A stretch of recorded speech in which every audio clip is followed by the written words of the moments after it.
So నేను కాకినాడ అమ్మాయిని వివాహం చేసుకున్నాను. నా భార్య సుష్మితని 2002 సంవత్సరంలో నేను వివాహం చేసుకొని కాకినాడ నుంచి ఒక అద్భుతమైన దైవజనరాలని, వైజాగ్ నుంచి వచ్చిన దైవజనుడిగా నేను తను తీసుకుని వెళ్ళాను.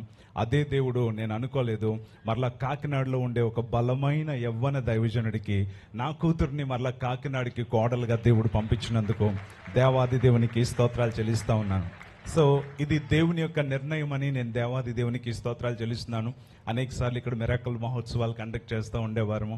అదే సమయంలో దైవజనులు ఇక్కడ ఆంధ్ర రాష్ట్ర ఉజ్జీవ మహాసభలు కండక్ట్ చేస్తూ ఉండేవారు. వారి సభలు అయిపోయిన వెంటనే మనకి కూడా కండక్ట్ చేస్తూ ఉండేవారు. అనేకమైన సభల్లో కలుసుకుంటూ ఉండేవారము. ఇందాకన చెప్పినట్లుగానే మరి దైవజనులు బిషప్ రెడ్డి జ్యోతి కుమార్ గారు అనేకమైన సభల్లో మేము కలుసుకోవడం అనేది జరిగింది. కానీ అప్పుడు బ్రదర్ అని పిలుచుకునేవారమే. కానీ దేవుని చిత్తానుసారంగా ఇప్పుడు ఆత్మీయ బంధముతో పాటు శారీరకమైన బంధాన్ని కూడా దేవుడు అనుగ్రహించాడు. అందుకని ఇప్పుడు బావుగారు బాగున్నారా అని చెప్పి పలకరించుకునేటువంటి కృపను దేవుడు అనుగ్రహించినందుకు దేవాది దేవునికి స్తోత్రాలు చెల్లిస్తున్నాను. ఇంత మంచి కుటుంబంతో మాకు ఇచ్చిన ఈ బంధాన్ని బట్టి మొట్టమొదటిగా దేవునికి స్తోత్రాలు చెల్లిస్తూ, మరి దైవజనులు అభిషక్తులు ప్రపంచవ్యాప్తంగా బహుబలంగా వాడబడుచున్నటువంటి ఆత్మీయులైనటువంటి మచ్చలేని నాయకుడు అని ఎవరికైనా సర్టిఫికెట్ ఇవ్వాలి అంటే అది బిషప్ రెడ్డి జ్యోతి కుమార్ గారికి ఇవ్వగలుగుతాం. సో అంత గొప్ప దైవజనులను బట్టి నేను దేవాది దేవునికి స్తోత్రాలు చెల్లిస్తున్నాను. వారి మంచి మనసును బట్టి, ఆ యొక్క ప్రేమను బట్టి దేవాది దేవునికి స్తోత్రాలు చెల్లిస్తా ఉన్నాను. అదేవిధంగా మరి వారికి మంచి శ్రీమతిగా చేతి వంట ఎంత రుచికరంగా ఉంటుందో ఆ ప్రేమ కూడా అంత మధురంగా ఉంటుంది. అటువంటి మా అక్కయ్య గారు డాక్టర్ శాంతి రెడ్డి గారికి ప్రత్యేకమైన వందనాలు తెలియజేస్తా ఉన్నాను.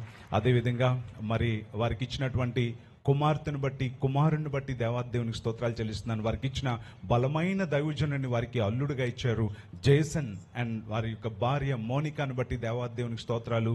ఈ రోజున ఆమె బైబిల్ కాలేజ్ డైరెక్టర్గా ఇక్కడ మధ్యాహ్నం అద్భుతమైన సందేశాన్ని ఇచ్చారు. నేను విని దేవుడిని ఎంతగానో మహిమపరిచాను. సో ఇది సాదాసీదా విషయం కాదు. ఈ రోజుల్లో చిన్న వయసులో ఉండే వారికి దేవుని యొక్క వాక్యం తెలియట్లేదు. గాలి మాటలు ఏవో చెప్పేసి గడిపేసే ఈ రోజుల్లో అంకిత్ అండ్ మోనిక వారిద్దరిని దేవుడు చాలా బలంగా వాడుకుంటున్నాడు. వారి నోట దేవుడు తన మాటల్ని ఉంచి వారిని వాడుకుంటున్నందుకు నేను దేవాది దేవునికి స్తోత్రాలు చెల్లిస్తా ఉన్నాను. సో వారి కుటుంబాన్ని బట్టి దేవునికి స్తోత్రాలు చెల్లిస్తూ, అదేవిధంగా మరి మా సన్నిన్లా దైవజనుడు మరి పాస్టర్ అంకిత్కు, శ్రేష్ఠకు కూడా ప్రత్యేకమైన వందనాలు తెలియజేస్తా ఉన్నాను. అదేవిధంగా బ్రదర్ రూఫస్ గారి కుటుంబానికి కూడా వందనాలు తెలియజేస్తున్నాను. వేదిక మీద అనేక మంది దైవజనులు ఉన్నారు, తెలియని వారు ఒక్కరు కూడా లేరు. ఇందాక సుష్మిత చెప్పినట్లుగానే వారి మాస్టారు మరి ముల్లర్ గారు దైవజనులు ఇక్కడ ఉన్నారు. వారిని బట్టి దేవునికి స్తోత్రాలు చెల్లిస్తున్నాను. అదేవిధంగా మరి మా ప్రియ తమ్ముడు మూర్తిరాజు గారు ఇక్కడ ఉన్నారు. ఎప్పుడో 20 సంవత్సరాల నుంచి కూడా మాకు పరిచయం ఉంది. అటువంటి గొప్ప తమ్ముడిని బట్టి, దైవజనుని బట్టి కూడా దేవాది దేవునికి స్తోత్రాలు. అందరికీ వందనాలండి. ఎవరి పేరైనా మర్చిపోతే మన్నించండి. ఇటువైపు కూడా అనేక మంది ఉన్నారు, ఇటువైపు కూడా ఉన్నారు. మరి ఇక్కడ ఉండేవారు అందరూ తెలుసు. సురేష్ నా ఫస్ట్ ఆల్బమ్ తనే చేశారు, యేసుని అరచేతిలో. సో ఇటువంటి వారందరూ ఇక్కడ ఉండడం అనేది, కొట్టేదేదో గట్టిగా కొట్టండి, చప్పట్లు కదా అని చప్పగా కొట్టకండి. హల్లెలూయా.